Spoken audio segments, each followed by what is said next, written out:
శ్రీమాత్రే నమః. మానవ జన్మ యాదృచ్ఛికమేననుకుంటే సరికాదని పండితులు చెప్తున్నారు. ప్రయత్నం లేకుండానే మానవ జన్మ లభించింది అనుకుంటే పొరపాటు. మన పుట్టుక, మన తల్లిదండ్రులు, మన కర్మలు అన్నీ కూడా మనం ఎంచుకున్నవి అంటున్నారు. అది కూడా పుట్టుకకు ముందే నిర్ణయించబడిన విధంగానే జరిగిందని కూడా వివరిస్తున్నారు. అంటే మన ఈ పుట్టుకకు, వృద్ధికి, జీవితం గడుస్తున్న దానికి సంపూర్ణంగా మనమే కారకులం. ప్రతి వ్యక్తి భూమి మీదకు తన రాకకు సంబంధించిన ఏర్పాట్లు, దారులు ముందే రూపొందించుకున్నాడని అర్థం. జన్మ ఎత్తకుండా జన్మకు సంబంధించిన పనులన్నీ ఎలా చేసుకోగలమనేది ఆశ్చర్యకరం. మరి స్వీయ ఎంపిక అందుకు కారణమా? ఇది ఎలా సాధ్యం? అసలు ఇలా ఎలా చేసుకోగలమని ఆలోచిస్తే, తెలుసుకోవాలనే ప్రయత్నం ఉంటే ఈ వీడియో మీకు సమాధానం చెప్తుంది. విని చూసి మీరు కూడా మేధోపదనం చేసి స్వయంగా అనుభూతి చెందే ప్రయత్నం చేస్తారని భావిస్తూ సాత్విక చింతనను పరిశీలిద్దాం. మరుజన్మకు సంబంధించిన నిర్ణయం ముందు జన్మలో ఎలా తీసుకోబడుతుందన్నది వేదోపనిషత్తులు, బౌద్ధ వ్యాయాల్లో, సూఫీతత్వంలో ఇంకా అనేక తత్వ జ్ఞాన ఆధ్యాత్మిక రచనలు గోప్యంగానూ స్పష్టంగానూ వివరించబడినట్లు అధ్యయనవేత్తలు తెలియజేస్తున్నారు. అటువంటివి జనసామాన్యానికి అర్థమయ్యే భాషలు సులువుగా గ్రహించే తీరులో వివరించడం కోసమే సాధు పురుషులు అనేక రకాలుగా జన్మించారని మనం గమనించాలి. వేమన, తులసీదాస్, కబీర్, సూర్యదాస్, అబ్దుల్ రహీం, తుకారాం, నామ్దేవ్, చైతన్య మహాప్రభు ఇటువంటి కోవకు చెందిన సాధు మహాత్ములు వారి బోధనలో ఆ భక్తి తత్వ జ్ఞాన వైరాగ్యాలు పట్టుతేనే అంత మధురంగా, కొబ్బరి నీరంత తేటగా అర్థమవుతుంటాయి. అనేక రూపాలుగా లేదా గుణాలుగా కనిపించే వ్యక్తి ఒకటిగా, ఆ ఒక్కరే భిన్నమైన గుణాలుగా కనిపించే తత్వాన్ని మీరిప్పుడు తెలుసుకోబోతున్నారు. మనకు ఒక సూక్తి ఉంది కదా, ఏకం సత్ విప్రాహ బహుదా వదంతి అని. అంటే ఒకటి సత్యాన్ని పండితులు పలు విధాలుగా దర్శిస్తారు అని అర్థం. ఆ ఏకత్వంలోని బహుళత్వాన్ని అర్థం చేసుకోగలిగితే అరటిపండు ఒలిచినంత సులువుగా మీ జీవితం మీకే స్పష్టమవుతుందంటారు. ఆలోచన పరులు ఆలోచన దిశగానే మన ఈ ప్రయాణం అయితే, ఈ ప్రయాణం మనకై మనం ఇప్పుడు ఎంచుకున్నది కాదనేది ప్రాథమిక అంశం. మనలోని జీవం అంటే ఆత్మ ముందుగానే దాన్ని ఎంచుకుంది. జన్మించిన వెంటనే ఆ స్పృహను కోల్పోతున్నాం. కనుకనే మరలా మనల్ని మనం తెలుసుకోవటానికి లోతుగా ఆలోచించాల్సి వచ్చింది. అది తెలిస్తే, అవగతమైతే మన జీవన విధానాన్ని చక్కదిద్దుకోవచ్చు అనేది దీని సారాంశం. భూమి మీద అన్ని రకాల మతాల్లోనూ ధర్మాల్లోనూ ఈ ఆత్మజ్ఞానం జన్మరహస్య వాదాంతాలకు ప్రస్తావనలు, సుదీర్ఘ చర్చలు, గుణాత్మక వివరాలు ఉన్నాయి. మరి సామాన్య ప్రజలకు వీటిని చేర్చే బాధ్యత ఎవరు తీసుకున్నారు అంటే యోగులు. తమ తపస్సు, సాధన ద్వారా ఆ పరమ సత్యాన్ని దర్శించిన దాన్ని గ్రంథస్థం చేసి శిష్యులకు వివరించి ఆ జ్ఞానం నలుదిక్కులా వ్యాప్తి చెందేలాగా తగు ఏర్పాట్లు చేశారు. ఆత్మ యొక్క మరుజన్మ ప్రస్తుత జన్మలోని కర్మలను బట్టి, ప్రస్తుత జన్మలు వారి బుద్ధి వికాసాన్ని బట్టి నిర్ణయించబడుతుందనేది మూల సూత్రం. కాబట్టి ప్రస్తుత జన్మ గత జన్మ తాలూకు వాసనల ఫలితమని భూమి మీద అన్ని ధార్మిక గ్రంథాలు చెప్పబడింది. కాస్త సులువుగా చెప్పుకోవటం కోసం ఒక వ్యక్తి పరంగా మనం ఈ వివరణను కొనసాగిద్దాం. మీ కుటుంబ సభ్యులు, మీ స్నేహితులు, మీ ఇతర బంధాలు అన్నీ మీరు ఎంచుకున్నవే. అవి మరలా వేరువేరు రూపాల్లో కొనసాగుతున్నాయి. బ్యాంక్ పాస్బుక్ లో పేజీ నిండిపోతే తర్వాతి పేజీలో పైన మీ సొమ్ము క్యారీ ఫార్వర్డర్ అని మొత్తం ఎంతో ప్రింట్ అయ్యాక తర్వాత లావాదేవీలు ప్రింట్ అవుతాయి కదా. అలా అనుకోండి. అంటే నెల జీతంలో వేసినవి, మీరు జమ చేసినవి, తిరిగి చెల్లించినవి, వడ్డీగా వచ్చినవి, సేవా రుసువుగా మినహాయించుకున్నవి అన్నీ కూడా కొనసాగుతూనే ఉంటాయి. గత జన్మలోని సంచిత పాపపుణ్యాలు, దుఃఖాలు, కోరికలు, అనుబంధాలు కూడా ప్రస్తుత జన్మకు బదిలీ అవుతుంటాయి. ఒక్కో సమయంలో ఒక్కో అంశం వచ్చి మిమ్మల్ని అతుక్కుంటుంది. దానికి సంబంధించిన పూర్వజ్ఞానం మీకు ఉండకపోవచ్చు తప్ప ఆత్మ తాను కోరుకున్నది అందుకుంటూనే ఉంటుంది. అంటే ఇదొక బ్లూ ప్రింట్ అన్నమాట. కాబట్టి ఈ జన్మ అనేది ఏదో అనుకోకుండా దానంతట అదే సంభవించిన సంఘటన కానే కాదు. యాదృచ్ఛికం అస్సలు కాదు. ఉద్దేశపూర్వకంగానే జరిగింది. కాకుంటే ప్రకృతి నియమాల ప్రకారం బీజక్షేత్రం ఎంచుకుని జన్మించింది. ఈ క్షేత్రం బీజ న్యాయం కూడా ఒక ప్రణాళిక అంటున్నారు శాస్త్రవేత్తలు. ఇది కూడా ఒక మాటలో చెప్పాలంటే స్త్రీ పురుష సంయోగం వల్ల జీవం పుట్టడం అనేది ఒక ముందస్తు యోచన. మరైతే ఇప్పుడు ఇక్కడకు రావడానికి ముందు మీరు ఎక్కడున్నట్లు, అంతకు ముందు ఇంకెక్కడున్నట్లు? తత్పూర్వం మరెక్కడైనా ఉన్నారా? అసలు భూమి మీద జన్మించడానికి మునుపటి మీ అస్తిత్వం ఏమిటి? ఇది ఎప్పుడైనా ఆలోచన కలిగిందా? అలా ఎప్పుడైనా ఆలోచించారా? చెప్పండి. మీరు ఏ ధార్మిక అవతారాల్లోనూ జీవించి ఉండుంటారా అని కాస్త మేధోమథనం చేసేందుకు ప్రయత్నించండి. స్థలకాలాలను అధిగమించిన ప్రదేశం ఈ సృష్టిలో ఉందని నమ్మితే అది లోకాతీతమైన కారణం లోకమని పిలువబడుతుందని తెలుసుకోండి. అయితే అక్కడ భూమి మీద మాదిరిగా శరీరంతో కూడిన జన్మ ఉండదు. సరిహద్దులు లేని శక్తి క్షేత్రం అది. అక్కడ మీరు ఒక శక్తి మాత్రమే, ఒక చైతన్యం మాత్రమే. శరీరం అనే బాహ్యస్పృహ లేని లోకాతీతమైన చైతన్య శక్తి స్థితి ఉండదక్కడ. భయం, సందేహం, అహంకార భావనలు లేని స్థలం. అది ఉన్నదల్లా అంతులేని శాంతి, ప్రేమ మాత్రమే. అక్కడ శక్తి మీరు వేరువేరు కాదు, అంతా అద్వైతమే. మూలశక్తితో మీరు అనుసంధానమై ఉంటారు. మూలశక్తికి, ఆదిశక్తికి, ఆ స్థిరశక్తికి మీరు భగవంతుడిని పూర్ణత్వమని, అఖండమని ఏ పేరు పెట్టుకున్నా సరే అంతా ఏకమే. మీరు అనంత అద్వైత శక్తి ఒకటే అయినప్పుడు భేదభావాలకు చోటెక్కడా లేనే లేదు. ఆ సంపూర్ణ చైతన్యంలో కలిసిపోయి ఉన్న మీకు ఆకలి దప్పికలు, బాధను, భావాలు, కోరికలు అనేవి ఉండవు. మీ ఉనికిని మీరు ఆస్వాదిస్తారంతే. అంటే అక్కడ మీరు అనంతమైన వారు, శాశ్వతమైన వారు, నాశనం లేని వారు. అక్కడి నుంచి మీరు ఎన్ని జన్మల యాత్రలు చేసి ఉంటారు, ఎన్ని మార్లు మరణానుభూతిని పొందుంటారు. ఆ ప్రతి యాత్రలోనూ ఎన్నెన్ని అనుభూతుల్ని మూటగట్టుకుని ఉంటారు. మీకు గుర్తుందా మరి? ఈ ప్రస్తుత పూర్ణత్వంలోనూ మీకు ఒక కోరిక ఉండుంటే మళ్ళీ ఏదో ఒక కొత్తదనాన్ని అనుభూతి చెందాలని మీ అంతర్గత పిలుపు మీరు వినగలిగితే అప్పుడు మీ గురించి మీకు మరో అంశం తెలుస్తుంది. చైతన్యం నిత్యం నూతనంగా ఉండాలంటే ప్రోగు చేసుకునే అనుభవాల రాశి నుంచి అది సాధ్యమనేది తాత్వికుల ఉపదేశ సారం. వికసించడమే చైతన్య స్వభావం. వికాసం అంటే వృద్ధి చెందడం. వృద్ధి చెందడం అంటే క్రోంగొత్త అనుభవాల పరిచయం, వాటితో మమేకం కావటం, వాటిని ఆస్వాదించడం. కనుక మరుజన్మ కోసం ఆత్మ వేసుకునే ప్రణాళిక దానిలోని చైతన్యాన్ని కొత్త బంధాల వైపు మరలిస్తూ కొత్త జన్మను పొందేలా ప్రేరేపిస్తుంది. కొత్త ప్రయాణం మొదలుపెట్టే ముందే గత జన్మత్తాలను లెక్కేసి సరిచూస్తుంది. అదిగో ఆ లెక్కల పదుల్లో గతం తాలూకు లోటుపాట్లను నెమరవేసుకుని వాటి ముందు జన్మలో సరిచేసుకునే అవకాశాలు తీరు తెన్నుల్ని సరిచూసుకునేందుకు తగిన ఆలోచన చేస్తుంది. అలా ఈ బ్రహ్మాండంలో సదరు ఆత్మ ప్రయాణానికి ప్రణాళిక సిద్ధమవుతుంది. ఇంతకీ ఎంతో ప్రశాంతమైన ఆ దివ్యలోకాన్ని విడిచి మరలా జన్మించాలని ఆత్మ కోరుకోవటం వెనుక హేతు ఏముందో చెప్పగలరా? ఎందుకంటే ఏ లోటు, ఏ దిగులు, ఏ ఆశ లేని అనంత శాంతి ఎల్లప్పుడూ ఉంటున్న పరమధామానికి దూరంగా ఈ అశాంతిమయ లోకానికి రావటం ఎందుకంటారు? అదే ఇంతకు ముందే మనం చెప్పుకున్న లోపలి పిలుపు, అంతరంగంలో కలిగిన చైతన్య ప్రవాహం కోరుకున్న సరికొత్త అనుభవ వికాసాల దారుల వెంట ప్రయాణించి కొత్త అనుభూతుల్ని మూటకట్టుకోవటం కోసమే. అనుభవం యొక్క సరికొత్త రూపాలే ఆత్మ చైతన్యం విస్తరించి చోటు కేవలం శాంతిలో మనుగడ సాగించడంలో వికాసం ఉండదు. సరికొత్త సవాళ్లు ఆత్మ లోపలి చైతన్యాన్ని మరింత వికసింపజేస్తాయి. చీకటి, నల్లటి చీకటి లాంటి మట్టిలోంచి విత్తు చిల్చుకుని మొలకెత్తినట్లు, అగ్నిలో కాల్చబడి బంగారం మెరుగు పెట్టుకుని పరిశుద్ధమైనట్లు ఆత్మ కూడా కష్టాల దారిలో నడిచి రాపిడికి గురై మరింతగా ప్రకాశిస్తుంది. స్వేచ్ఛ నుంచి సంఖ్యల వైపు, ప్రేమ నుంచి పోగొట్టుకోవటం వైపు, విజయంతోనే అపజయం కూడా వెన్నంటి ఉండే వైపు, అనుబంధాల మాధుర్యంతో పాటే వేరుపడే బాధ, దుఃఖం వైపు ఆత్మ ప్రయాణిస్తుంది, తెలిపి చేస్తుంది. ప్రతి మజిలీలో వేర్వేరు సవాలు ఉంటాయని తెలుసు. బాధ, సంతోషం, కన్నీటి చుక్క అన్నీ తన చైతన్య వికాసం రూపుదాల్చే మాలలు చేరే పూసలని ఆత్మ భావిస్తుంది.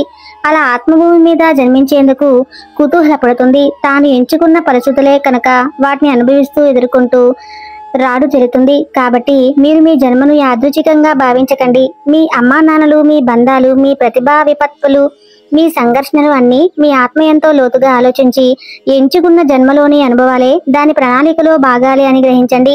అప్పుడిక మంచి చెడులు, మెచ్చుకోళ్ళు, తిరస్కారాలు, గెలుపోవటంలో అన్నీ మీకు అర్థమవుతూనే ఉంటాయి. వాటిలోని మార్మికతను మీరు గమనిస్తూనే ఉంటారు.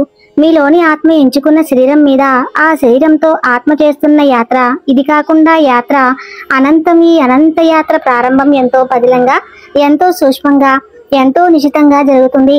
గత జన్మలోని అజ్ఞానాన్ని, భయాందోళనల్ని, ఆనాటి చైతన్యం ప్రయాణించిన దారుల్ని గుర్తు చేసుకుంటుంది, గట్టి సమీక్ష చేసుకుంటుంది. ఇదంతా గత జల సేతుబంధం, జ్ఞాపకాల పూర్వానుభావాల పునశ్చరణ, తన గత జన్మను అద్దంలో చూసుకోవటం వంటిది. తన కర్మల్ని, తన ఆలోచనని, తన అనుభవాల్ని జంప్ తెచ్చుకుంటుంది. అవన్నీ ఉండగా మరింత మెరుగు పరుచుకోవటానికి ప్రయత్నిస్తుంది. కనుగోని మరుజన్మను కోరుతుంది.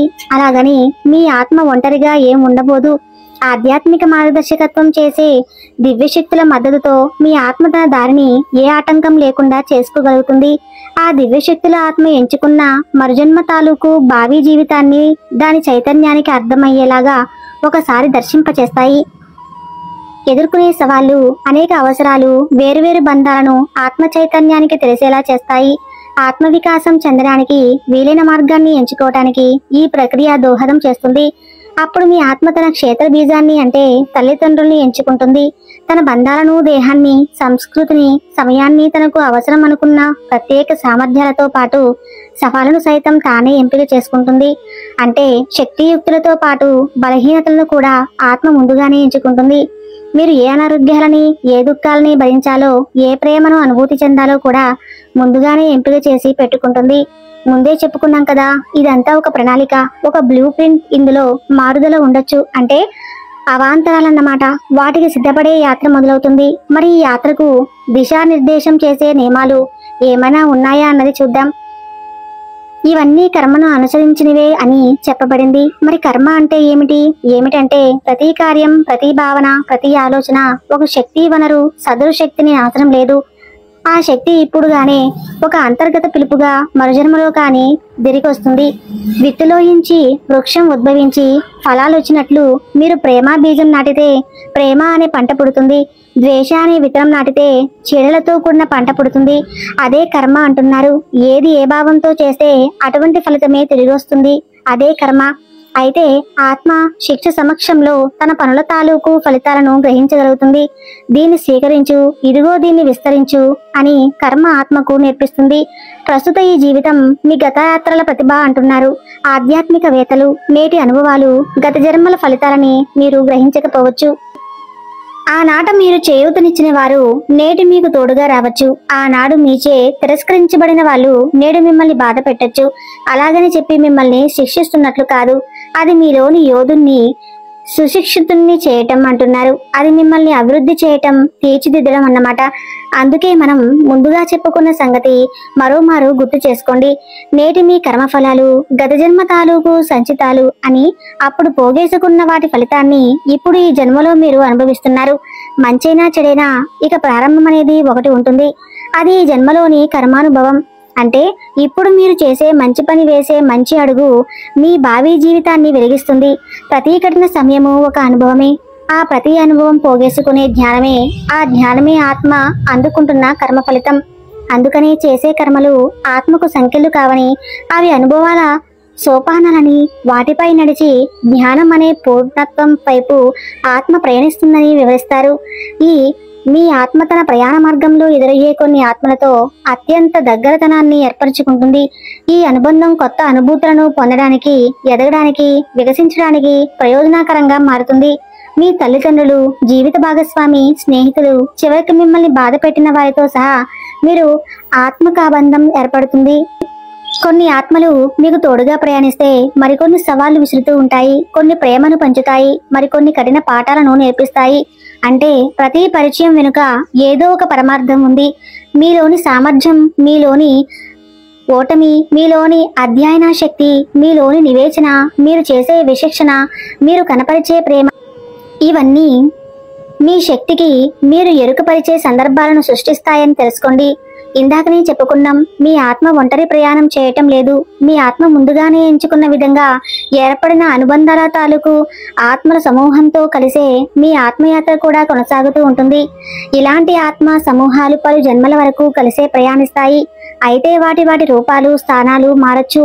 ఒకసారి అమ్మగా, మరోసారి నాన్నగా, ఇంకోసారి మిత్రునిగా, మరెప్పుడో మీకు ప్రత్యర్థిగా ఆ ఆత్మల పాత్రలు మారుతూ ఉంటాయి. ప్రతి పాత్ర తన స్వభావంతోనే ప్రవర్తిస్తూ మీ ఆత్మకు అనుభవాన్ని నేర్పిస్తూ ఉంటుంది. అనుకోని మీరు భౌతిక రూపంలో ఎవరినైనా కలిసినప్పుడు పరస్పరం ఏదో అనుబంధం ఉన్నట్లు మనకు తోస్తుంది. మాటలతో చెప్పలేని ఆ అనుబంధం మీ ఆత్మకు సంబంధించింది. మీ ఆత్మ ప్రయాణం మొదలైనప్పుడు తోడుగా వచ్చిన ఆత్మల సమూహానికి సంబంధించింది. భౌతిక దూరాలు ఈ లోకంలో సహజం, కానీ మీ ఆత్మకి అనుబంధం మాత్రం ఎల్లప్పుడూ కలిసి ఉంటుంది. మీ ఆధ్యాత్మిక ప్రయాణంలో ఈ అనుబంధాలు, కలయికలు, విడదీయరాని భావాలు, ఇవి ఎంతో పవిత్రమైనవి కూడా. అంతటి పవిత్రత కలిగిన ఆత్మల మార్గదర్శనం లభించడం మీ ఆత్మ చైతన్యానికి దోహదం చేసే విషయమే. మార్గదర్శకత్వం వహిస్తున్న ఆత్మల శక్తి దివ్యంగా ఉంటుంది. మీ ఆత్మకు సరైన తోవను చూపించడమే వాటి పరమ కర్తవ్యం. మీ బలాలు, బలహీనతలను మీకు అవగతమయ్యేలా చేయటం వాటి విధి. మీకు ఎదురుకానున్న పరీక్షలను, మీ అవకాశాలను అర్థం చేసుకుని మీకు అర్థమయ్యేలా చేస్తాయి. మీ సరికొత్త యాత్రలో మీతో కలిసి ప్రయాణిస్తాయి. మీ ఆలోచనల్లో భాగమవుతాయి. జన్మ తాలూకు యాత్ర అనుభవాన్ని మీకు గుర్తు చేస్తూ ఉంటాయి. అసంపూర్ణంగా ఉండిపోయిన గత జన్మ కర్మల పునరుక్తి దోషం నుంచి కాపాడేందుకు తగిన సూచనలు ఇస్తూ ఉంటాయి. ఇక్కడ గమనించండి, ఆ ఆత్మలన్నీ మీకు సరైన మార్గదర్శనం చేయడం కోసమే ప్రయాణిస్తూ ఉంటాయి. మిమ్మల్ని బలోపేతం చేయడానికి తప్ప నిందించి శిక్షించడం వాటి పని కాదు. మీ ఆత్మ చైతన్య వికాసం కోసం మీరు ఎంచుకున్న మరుజన్మలు మీకు సహాయ సహకారాలు ఉండటానికి మీతో పాటుగా వచ్చిన మీ అనుబంధాలు ఆత్మలు అవి. కాబట్టి ఆలోచన మీదే, ఆచరణ మీదే, ఏ నిర్ణయమైనా మీదే. భూమి మీద శరీరధారణ చేసిన మీకు మీ ఆధ్యాత్మిక జగత్తులోని ఆత్మలు నేరుగా కనిపించవు, కానీ మీ ఆత్మకు మాత్రం సమీపంగానే ఉంటాయి. సమయ సందర్భాన్ని బట్టి సంకేతాలు ఇస్తూ ఉంటాయి. స్వప్నంలో కనిపిస్తూ ఉంటాయి. ఆకస్మిక సంఘటనల ద్వారా మీ సందర్భ శుద్ధిని ప్రేరేపించి జాగ్రత్త చేస్తూ ఉంటాయి. జీవిత గమనంలో నిరాశ, స్పృహ, నిర్లిప్తత, నిస్సస్తులకు లోనైనప్పుడు మీరు ఒంటరివారు కారని మీ ఆధ్యాత్మిక అనుబంధాలు, ఆత్మలు ఆదరణతో ఆదుకోవడానికి సిద్ధంగా ఉంటాయని గుర్తుంచుకోండి. వాటి సంకేతాలను అందుకొని అర్థం చేసుకోవడానికి మీరు సంసిద్ధంగా ఉండాలంటే అయితే మీరు మీ మనసు మాట వినాలి. మీ అంతరంగ సంచలనాలన్నీ గ్రహించగలగాలి. ఈ ఆలోచన తరంగాల్ని వాటితో అనుసంధానం చేయగలగాలి. ఆ దివ్యాత్మల అస్తిత్వాన్ని మీరు అవగాహన చేసుకోవాలి. ఇక్కడ మీకు మరొక విషయం చెప్పాలి. మీ ఆత్మ ఒక ప్రణాళికతోనే మరుజన్మ ఎత్తింది అన్నది ఎంత వాస్తవమో, ఇక్కడ ఈ భౌతిక రూపంలో మీరు మీ ఆత్మ చెప్పినట్లుగానే కట్టుగా నడిచి తీరాల్సిందే. ఇలాంటి కఠిన నియమావళి లేదనేది వాస్తవమే. అంటే మీరు స్వతంత్రులు. మీ ప్రయాణ మార్గాన్ని మీరు స్వేచ్ఛగా ఎంచుకోవచ్చు. కష్టాల నుంచి మారిపోవాలా, వాటిని ఎదుర్కొంటే నేర్చుకోగలవా అన్నది మీ చేతుల్లోనే ఉంది. మీ కర్మ మీరు ఎలా నిర్వర్తించాలనుకుంటున్నారో అలా అనుసరించడంలో మీకు పూర్తి స్వేచ్ఛ ఉంది. అది ప్రేమ మార్గమా, ద్వేష మార్గమా అన్నది పూర్తిగా మీ ఇష్టం. కాబట్టి మీ భవిష్యవాణి, మీ జాతక పత్రం, మీ పూర్తి జీవితం గురించి సంపూర్ణ వివరణ ఇవ్వలేవు. మీ స్వంత ఇష్టానిష్టాలు చెల్లుబాటు చేసుకోవచ్చు. చూసారా, మీ ఆత్మ ఆడుతున్న ఆట. ఇది జన్మ ఎత్తడానికి ప్రణాళిక వేసుకుంది. మళ్ళీ సొంత ఇష్టాల్ని పాటించుకోమని చెప్తుంది. అంటే రాతి మీద చెక్కిన వ్రాతలాగా కాకుండా నీటి ప్రవాహంలాగా మీ ఆలోచనల్ని, భావనని మీ కర్మల ద్వారా నిర్ణయించుకోవచ్చు. జీవితం ప్రతి మలుపులోనూ మీరు మీకు నచ్చినట్లుగా చేసుకున్న కర్మ ఫలితాలని మీరు పొందుతున్నారు. అదేమిటి, ఆత్మ ముందుగానే అన్ని బ్లూ ప్రింట్ వేసుకొని మరి జన్మించింది కదా, అయినా కూడా మనకు స్వేచ్ఛ ఉందేంటి అంటారా? ఉంది. సరే, ఆత్మ వేసుకున్న ప్రణాళిక ఈ భౌతిక జన్మలో మన జ్ఞాపకంలోకి రావటం లేదెందుకని మీరు ఎప్పుడైనా ఆలోచించారా? ఆ దిశలో ఆలోచించే ఉంటారు కదా.